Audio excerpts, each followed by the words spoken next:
Hello students, कैसे हैं आप? उम्मीद करते हैं कि आप सब स्वस्थ होंगे और घर पर जो पढ़ाया जा रहा है उसको आप हर वीडियो को देख रहे होंगे। पिछले वीडियो में हम लोग कूलम्ब्स लॉ पर न्यूमेरिकल्स देख रहे थे और न्यूमेरिकल को बनाने का तरीका देख रहे थे। हमने सिक्स टाइप्स के प्रॉब्लम्स को देखा, कैसे उसको सॉल्व किया जाएगा, और साथ साथ हर टाइप पर हम लोग मॉडल क्वेश्चंस को भी देखा, जिससे हम लोग का कंसेप्ट और स्पष्ट रहे, क्लियर रहे कि क्वेश्चन को हम कैसे सॉल्व करेंगे।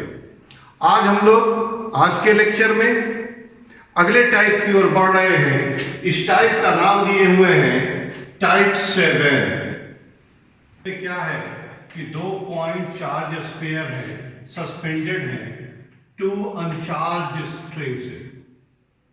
2 अनचार्ज स्ट्रिंग से 2 पॉइंट स्फीयर सस्पेंडेड है। दोनों स्ट्रिंग का लेंथ सेम है और सिस्टम इक्विलिब्रियम में है। तो इसमें किस किस तरह के क्वेश्चन एराइज करेंगे, इसको हम लोग डिस्कस करते हैं। एक स्फीयर यह है, इसका मास m1 है। दूसरा स्फीयर यह है, इसका मास m2 है। इस पर चार्ज है +q1, इस पर चार्ज है +q2। स्ट्रिंग का लेंथ l है। अगर सेपरेशन चाहें तो हम x या r ले सकते हैं। या वर्टिकल के साथ पहला स्फीयर θ1 एंगल बना रहा है और वर्टिकल के साथ ही दूसरा स्फीयर θ2 एंगल बना रहा है। क्वेश्चंस किस किस तरह के आएंगे? एक क्वेश्चन यहां पर आपको मॉडल के तौर पर दे रहे हैं कि इन द गिवन फिगर इस फिगर में if m1 equal to m2 and charge q1 equal to q2, then चार ऑप्शन आपके सामने दे रहे हैं। फर्स्ट ऑप्शन है θ1 greater than θ2। Second option θ1 less than θ2। Third option θ1 equal to θ2 and fourth option none of this या insufficient data, कुछ भी दे सकता है।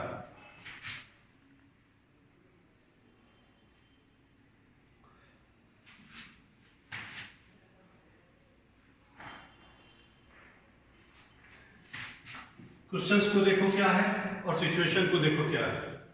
क्वेश्चन कह रहा है कि इस फिगर में जबकि सिस्टम इक्विलिब्रियम में है, दोनों स्फीयर के मास सेम है, दोनों पर चार्ज सेम है, तो यह वर्टिकल के साथ जो एंगल बन रहा है θ1 θ2 वह कैसा होगा? θ1 ग्रेटर देन θ2 होगा, θ1 लेस देन θ2 होगा, θ1 इक्वल टू θ2 होगा, नन ऑफ दिस। पहला काम हम लोग करेंगे, यह दिखाएंगे कि इस दोनों चार्ज पर फोर्स क्या क्या लग रहा है। तो और जरा सा दिखाते हैं। यह पॉजिटिव चार्ज इस पॉजिटिव चार्ज से रिपेल होगा, तो दोनों चार्ज को मिलाने वाले लाइन के अलोंग ऐसे रिपल्सिव फोर्स बाहर की तरफ दिखा दिया, Fe। फिर ये भी पॉजिटिव चार्ज इस पॉजिटिव चार्ज से रिपेल होगा, तो इस पर भी फोर्स इसी लाइन पर ऐसे बाहर की तरफ रिपल्सिव फोर्स Fe। याद रहे कि ये दोनों फोर्स का मैग्नीट्यूड बराबर होगा, चूंकि चार्ज का प्रोडक्ट सेम है और ये डिस्टेंस इधर से लो चाहे इधर से लो, डिस्टेंस सेम है, यानी यह फोर्स का मैग्नीट्यूड Q1 पर जो इलेक्ट्रोस्टैटिक फोर्स और Q2 पर जो इलेक्ट्रोस्टैटिक फोर्स लग रहा है, यह दोनों फोर्स इक्वल होगा। अब इसका ये जो स्फीयर है, इसका मास है m1, तो इसका वेट लगेगा नीचे m1g, यहां लिख भी देते हैं, इसका मास है m1। और फिर इधर वाले का, इस साइड जो स्फीयर है, इसका मास है m2 और इसका भी वेट लगेगा m2g। अब गौर से देखो, ये दोनों फोर्स इक्वल है, ये दोनों फोर्स इक्वल है, तो डेफिनेटली ये दोनों एंगल भी क्या होंगे, सेम होंगे। जैसा फोर्स इस पर लग रहा है वैसा ही फोर्स इस पर लग रहा है, तो वर्टिकल के साथ दोनों सेम एंगल बनाएगा। तो आप कह सकते हैं कि यहां इस केस में θ1 इक्वल होगा θ2 के। फिर से एक बार, दोनों स्फीयर पर जो फोर्स लग रहे हैं वर्टिकली डाउनवर्ड, इस पर लग रहा है m1g, इस पर लग रहा है m2g।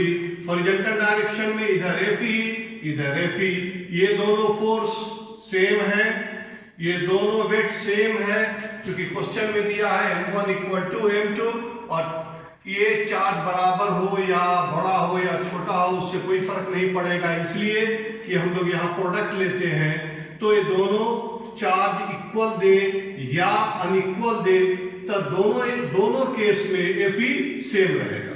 तो यह Fe सेम आ गया, वेट सेम आ गया, तो ये दोनों एंगल भी सेम होंगे। तो आप यहां टिक करेंगे, सही ऑप्शन हमारा होगा θ1 इक्वल टू θ2। एक इस तरह का क्वेश्चन है। इसी क्वेश्चन को थोड़ा और मॉडिफाई करते हैं और सेकंड क्वेश्चन इसमें देखते हैं। सेकंड क्वेश्चन क्या दे रहा है, इन द गिवन फिगर वही रहने दिया है, if m1 greater than m2, और हम यहां यह भी दे देते हैं Q1 greater than Q2, then which option is correct. हमको चेक करना है, कैलकुलेट करना है कि कौन सा आंसर सही है। अब देखो यहां हमने अभी बताया था आपको कि चार्ज के स्मॉलर और बिगर होने से इस फोर्स के वैल्यू पर क्यों नहीं कोई फर्क नहीं पड़ेगा, क्योंकि Fe इज इक्वल टू होगा 1/4 pi epsilon not Q1 Q2 by r square. तो यहाँ चार्ज का प्रोडक्ट है, ये बड़ा हो या छोटा हो, इधर से लो तो Q1 Q2, यहाँ लोगे तो Q2 Q1, यानी इसका वैल्यू हमेशा सेम रहेगा, डिस्टेंस r हमेशा दोनों केस में सेम आ रहा है। तो चार्ज के प्रोडक्ट पर चार्ज का प्रोडक्ट नहीं चेंज करेगा, डिस्टेंस नहीं चेंज करेगा, तो फोर्स चेंज नहीं करेगा। तो इस स्टेज में भी ये दोनों फोर्स इक्वल है। लेकिन क्वेश्चन में क्या रहा है, m1 ग्रेटर देन m2। अब जरा गौर से देखो, ये वेट ज्यादा है, ये वेट कम है, ये वेट ज्यादा है तो इस स्फीयर को इधर लाएगा तो ये θ1 क्या होगा, स्मॉलर हो जाएगा। यह फोर्स बड़ा है, बड़ा फोर्स वर्टिकली लग रहा है, तो यह इसको नीचे की तरफ ही रखेगा, और इस स्थिति में, इस केस में θ1 क्या होगा, लेस देन θ2। तो हम लोग का करेक्ट ऑप्शन हुआ θ1 लेस देन θ2। अगर क्वेश्चन में दे दे कि m2 ग्रेटर देन m1, तब हम लोग m2 ग्रेटर देन m1, तो बोलो क्या आएगा, क्या m2 यानी ये वेट ज्यादा, तो यह इधर भागेगा, इस तरफ रहेगा, तो θ2 लेस देन θ1। कब, जब m2 ग्रेटर देन m1। यहां हम लोगों के क्वेश्चन में अभी जो लिखे हैं उसमें है m1 ग्रेटर देन m2, तो लिखेंगे θ1 ये ऐसे रहेगा, θ1 लेस देन θ2। तो हम लोग का दो टाइप का क्वेश्चन हम लोग देखेंगे। अब तीसरा टाइप हम लोग देखेंगे जिसमें कभी कभी यह एंगल कैलकुलेट करने के लिए हम लोगों को देगा। अब हम लोग अगले टाइप के क्वेश्चंस को देख रहे हैं। इसमें कह रहा है इसी फिगर में, in the given figure if each sphere has same mass m, दोनों का मास सेम है m1 m2 को हमने कर दिया है, तो नीचे यहां भी लगेगा mg mg। Each sphere has mass m and charge q, दोनों पर सेम चार्ज है q। आगे पढ़े क्वेश्चन को। देन इलेक्ट्रोस्टैटिक फोर्स Fe, इस इलेक्ट्रोस्टैटिक फोर्स का क्या वैल्यू होगा। 4 ऑप्शन दिया हुआ है, हमको करेक्ट ऑप्शन पर टिक करना है। गौर से देखो यहां क्या आ रहा है।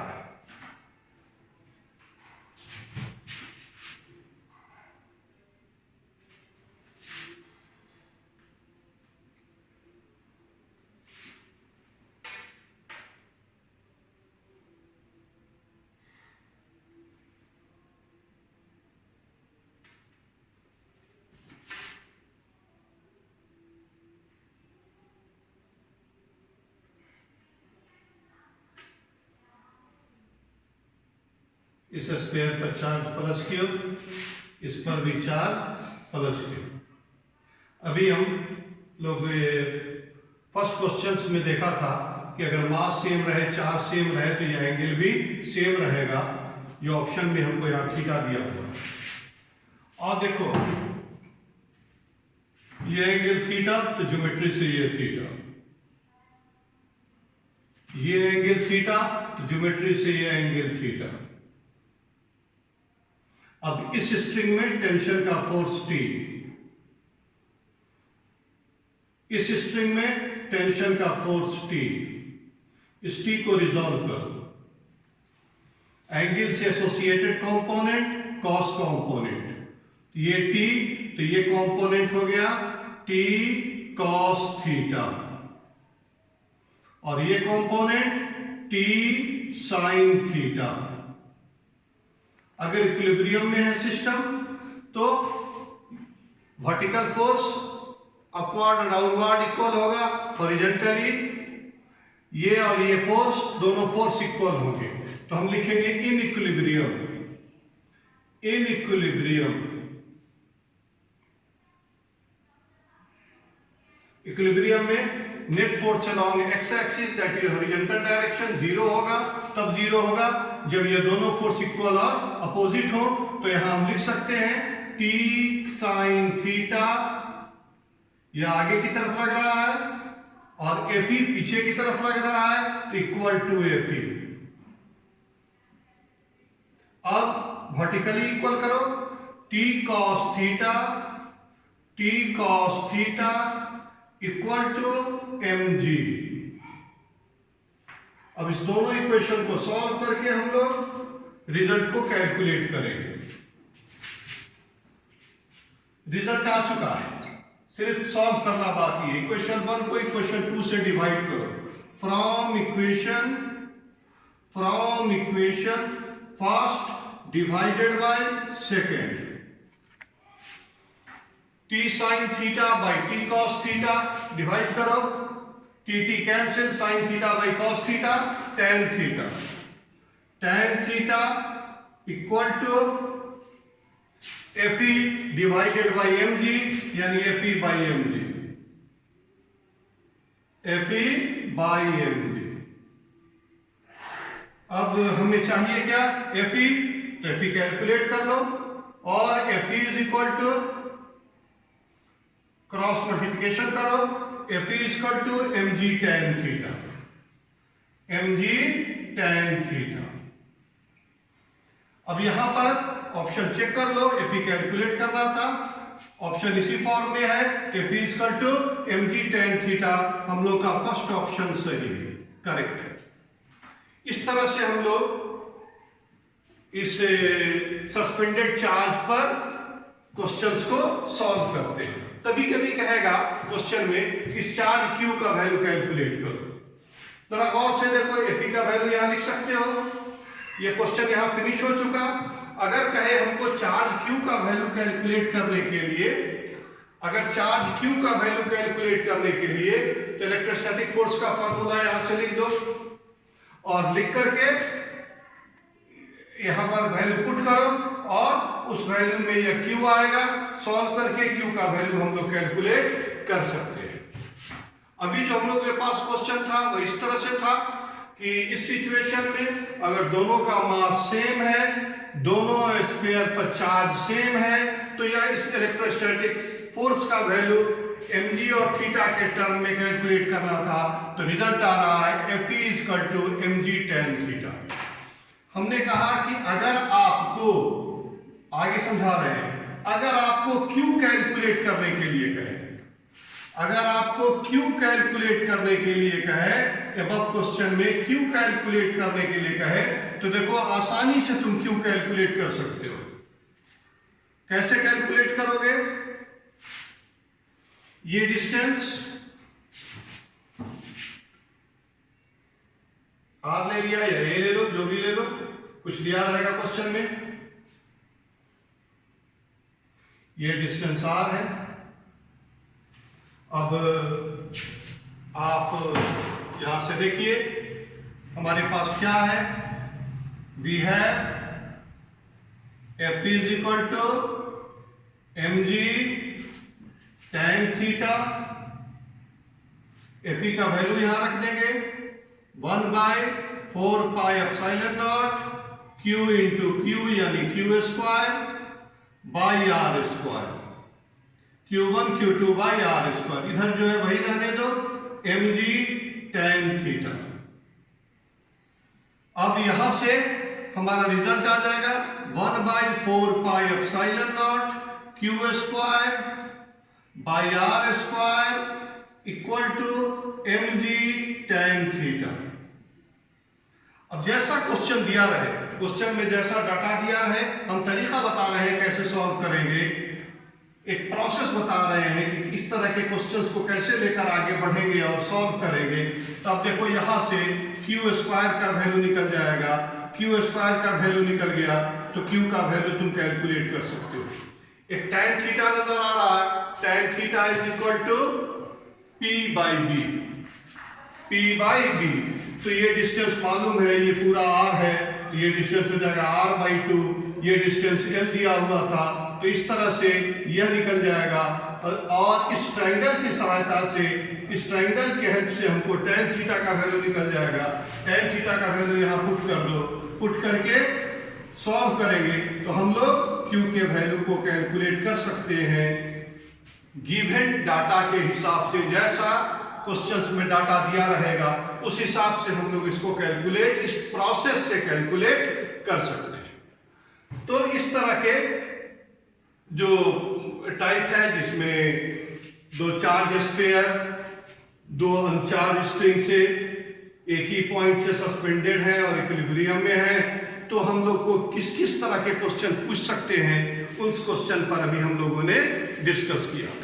आज हम लोग अपनी पढ़ाई को, अपने स्टडी को यहीं पर रोक रहे हैं और आपसे 2 मिनट इस बात की चर्चा कर रहे हैं कि हम लोगों ने कूलम्ब्स लॉ में क्या क्या देखा है, अभी तक क्या क्या देखा।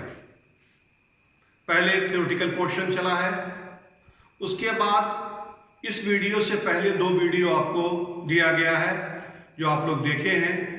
उसमें न्यूमेरिकल्स शुरू किया था, न्यूमेरिकल्स बेस ऑब्जेक्टिव आपके सामने बताया गया था, उसको बनाने का तरीका बताया था।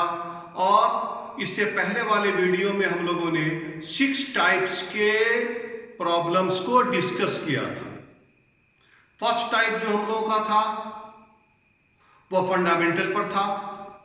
फंडामेंटल पर बेस्ड जो क्वेश्चंस कैसे पूछेंगे और कैसे सॉल्व करेंगे, दोनों चीज मैंने आपको बताया था।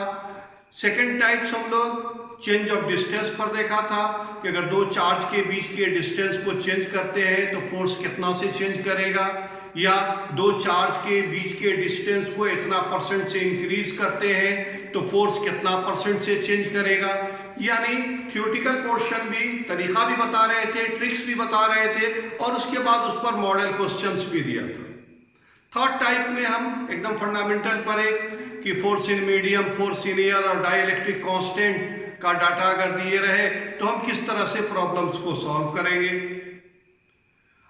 फोर्थ टाइप जो हम लोगों का था, फोर्थ टाइप में हम लोग शेयरिंग ऑफ चार्जेस पर प्रॉब्लम्स देखा था, तरीका बताया था कि किस तरह का क्वेश्चंस पूछेगा और कैसे उसको हम लोग सॉल्व करेंगे। फिफ्थ और सिक्स टाइप दोनों में हम लोग ट्रायंगल कॉन्फ़िगरेशन पर अगर चार्ज रहे तो हम लोग किस तरह से सॉल्व करेंगे। सेंटर पर फोर्स कैलकुलेट करने के लिए कहेगा तो कैसे कैलकुलेट करेंगे, किसी कॉर्नर पर ट्रायंगल, किसी कॉर्नर पर फोर्स कैलकुलेट करने के लिए कहेगा तो हम कैसे कैलकुलेट करेंगे।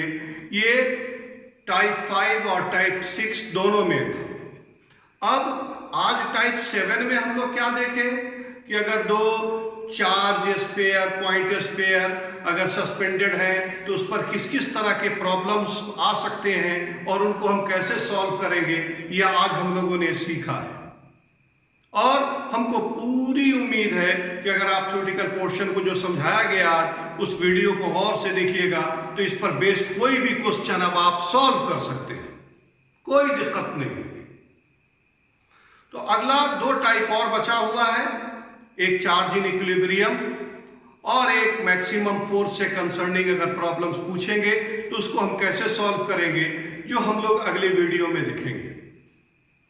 आप पूरे जो 3 वीडियो आज लगा के या 3 वीडियो जो न्यूमेरिकल्स का है इसको बारी बारी से अगर आप देखेंगे तो आपसे अब मैक्सिमम क्वेश्चंस खुद बनेगा, क्योंकि क्वेश्चंस बनाने का तरीका बताया है कि कौन सा क्वेश्चन किस टाइप का है और जिस टाइप का है उस टाइप का जो तरीका बताया गया उसे सॉल्व करेंगे तो हमसे क्वेश्चन बनेगा ही। यह कॉन्फिडेंस आप में आना चाहिए कि हमसे बनेगा। तो आज हम लोग अपने लेक्चर को यहीं पर रोके हैं और अगला वीडियो में हम लोग बाकी जो टाइप्स है उसको देख करके कूलम्ब्स लॉ को फिनिश करेंगे। कूलम्ब्स लॉ काफी इंपॉर्टेंट टॉपिक है, ये इस पर आगे जितनी पढ़ाई है उसका यह बैकबोन है, रीढ़ है, इसलिए इस पर जितने तरह के प्रॉब्लम बना सको उतना ज्यादा आप मजबूत होगे। ठीक है, तो आज के लिए रहने दिया जाए।